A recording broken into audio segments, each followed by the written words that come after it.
Hi, I'm Dr. Andromeda Stevens with the Scoliosis Coach here at Pilates Sports Center in Los Angeles.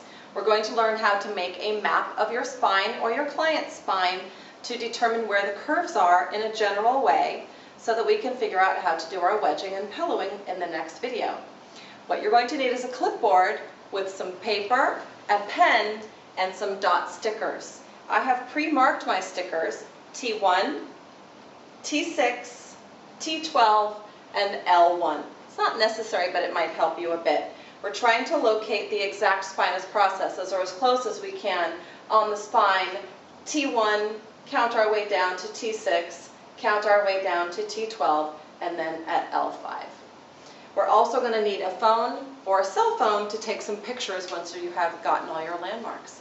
We have our lovely assistant here, Samantha, who has already been stickered up, and we can see now from her back, go ahead and turn your back to the camera, and she doesn't have scoliosis, but she can demonstrate one pretty well. So we're going to notice, go ahead and assume your scoliotic position. We can notice and stay straight where the little dots are deviating.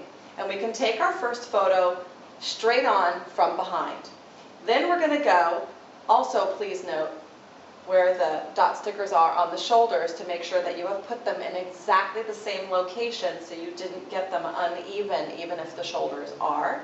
Same thing with the hips. We just did a nice karate chop in to find the hip bones and get as accurate a measurement as we can. Our next photograph will be her forward bend that we did with the scoliometer test.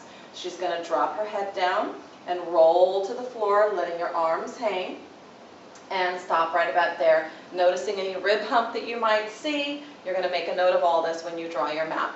Take another picture from this angle, and then your client is dismissed. By the way, when we put our dot stickers, we found T1. When she bows her head, it should be the first bony prominence, possibly the second one, and then you can count the bony prominences down and put a sticker maybe every second or third, hopefully locating T6 and hopefully locating T12 and continuing down to L1. Perfect. All right, thank you very much. And then from that, we're going to go and look at our photographs and draw our map. So we're going to make a little stick figure and use this later for our wedging. Here is our client's head from behind. We're going to look at our map and see if we notice any deviation of the curvature. And on our model, it went out that way, in this way, and we possibly had some unlevel hips and shoulders. Not necessarily going to go this direction. We're exaggerating. That's going to be your right, that's going to be your left, your right, and your left. If you noticed any rib humps, and we did when she leaned over, we're going to make a note of where that rib hump was, possibly where there was another bump in the low back, and then double check your work with your scoliometer. So now we're going to use this as our map for our next video to determine how to do the wedging. Thank you very much.